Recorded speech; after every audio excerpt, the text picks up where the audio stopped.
श्री शिवाय नमस्तुभ्यम। श्रावण मास महात्म्य 26वां अध्याय। श्रावण अमावस्या को किए जाने वाले वृष पूजन और कुश ग्रहण का विधान।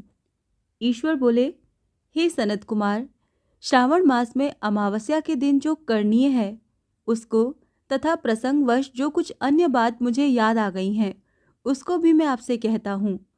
पूर्व काल में अनेक प्रकार के महान बल तथा पराक्रम वाले, जगत का विध्वंस करने वाले तथा देवताओं का उत्पीड़न करने वाले दुष्ट दैत्यों के साथ मेरे अनेक युद्ध हुए।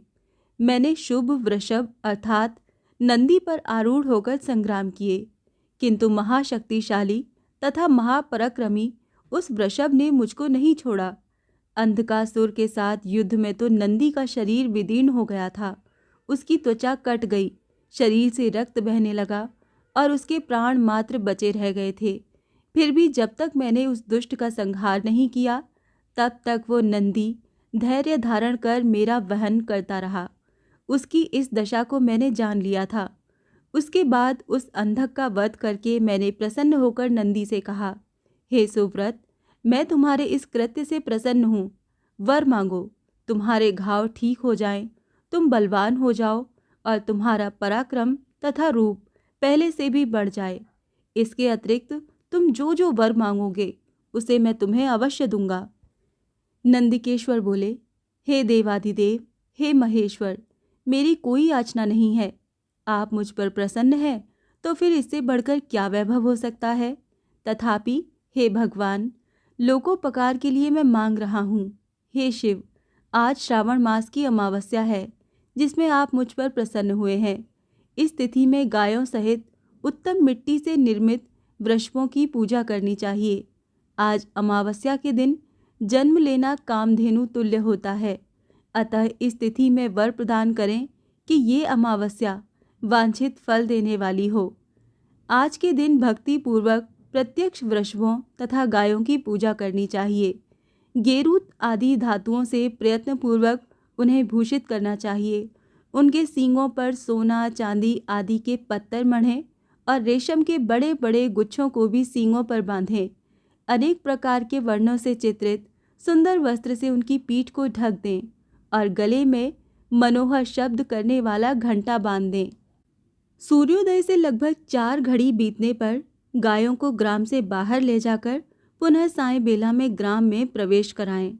आहार के रूप में सरसों, तिल की खली आदि अनेक प्रकार का अन्न इस दिन अर्पित करें। जो इस दिन ऐसा करता है उसका गोधन सदा बढ़ता रहता है। जिस घर में गाय ना हो वो शमशान के समान होता है। पंचामृत तथा पंचगव्य दूध के बिना नहीं बनते हैं। गोबर से लेप किए बिना घर पवित्र नहीं होता। हे सुरोत्तम, जहाँ गौमूत्र से छिड़काव नहीं होता वहाँ चींटी आदि जंतुओं का उपद्रव विद्यमान रहता है। हे महादेव, दूध के बिना भोजन का रस ही क्या है।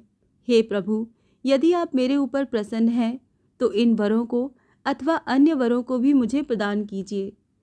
हे सनत कुमार, तब नंदी का ये वचन सुनकर मैं बहुत प्रसन्न हुआ।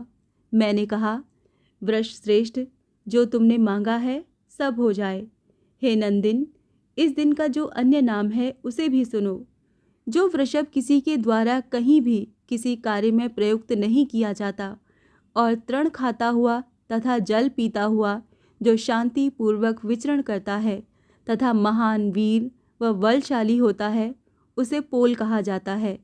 अतः हे नंदिन, उसी के नाम से ये दिन पोला नाम वाला होगा। इस दिन अपने इष्ट बंधुओं के साथ महान उत्सव करना चाहिए। हे वत्स, मैंने उस दिन ये श्रेष्ठ वर प्रदान किए थे, अतः लोगों के द्वारा इस श्रेष्ठ दिन को पोला नाम वाला कहा गया है। इस दिन सभी कामनाओं को पूर्ण करने वाला वृषभों का महान उत्सव करना चाहिए। इसके साथ ही अब मैं इस तिथि में किए जाने वाले कुश ग्रहण का वर्णन करूंगा। श्रावण मास की अमावस्या के दिन पवित्र होकर कुशों को उखाड़ लाएं। वो कुश सदा ताज़े होते हैं, उन्हें बार बार प्रयोग में लाना चाहिए। कुश, काश, यव, धूर्वा, उशीर, सगुतक, गेहूँ, ब्रीही, मूंज और बलवज, ये 10 दर्भ होते हैं। ब्रह्मा जी के साथ उत्पन्न होने वाले तथा ब्रह्मा जी की इच्छा से प्रकट होने वाले हे दर्भ, मेरे सभी पापों का नाश कीजिए और कल्याण कारक होइए।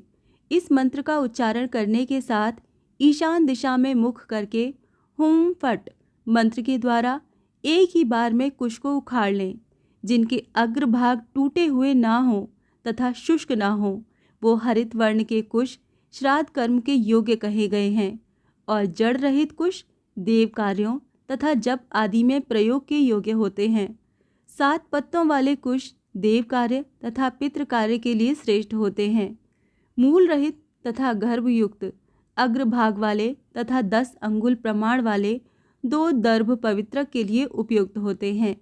ब्राह्मण के लिए 4 कुश पत्रों का पवित्रक बताया गया है और अन्य वर्णों के लिए क्रमशः 3, 2 और 1 दर्भ का पवित्रक कहा गया है, अथवा सभी वर्णों के लिए 2 दर्भों का ग्रंथि युक्त पवित्रक होता है। ये पवित्रक धारण करने के लिए होता है, इसे मैंने आपको बता दिया है। उत्पवन हेतु सभी के लिए 2 दर्भ उपयुक्त होते हैं। 50 दर्भों से ब्रह्मा और 25 दर्भों से विस्तर बनाना चाहिए। आचमन के समय हाथ से पवित्रक को नहीं निकालना चाहिए। विकिर के लिए पिंड देने तथा अग्नोकरण करने के साथ और पाद देने के पश्चात पवित्रक का त्याग कर देना चाहिए। दर्भ के समान पुण्यप्रद, पवित्र और पाप नाशक कुछ भी नहीं है। देव कर्म तथा पितृकर्म ये सब दर्भ के अधीन हैं। उस प्रकार के दर्भों को श्रावण मास की अमावस्या के दिन उखाड़ना चाहिए। इससे इनकी पवित्रता बनी रहती है। श्रावण मास की अमावस्या का वर्णन क्या किया जाए? हे सनत कुमार, श्रावण मास की अमावस्या के दिन जो कृत्य होता है उसे मैंने कह दिया। श्रावण मास में और भी जो करणीय है उसे भी मैं आपसे कहता हूँ। इस प्रकार श्री स्कंद पुराण के अंतर्गत ईश्वर सनत कुमार संवाद में श्रावण मास महात्म्य में अमावस्या के दिन वृषभ पूजन कुश ग्रहण नामक 26वां अध्याय पूर्ण हुआ। श्री शिवाय नमस्तुभ्यम।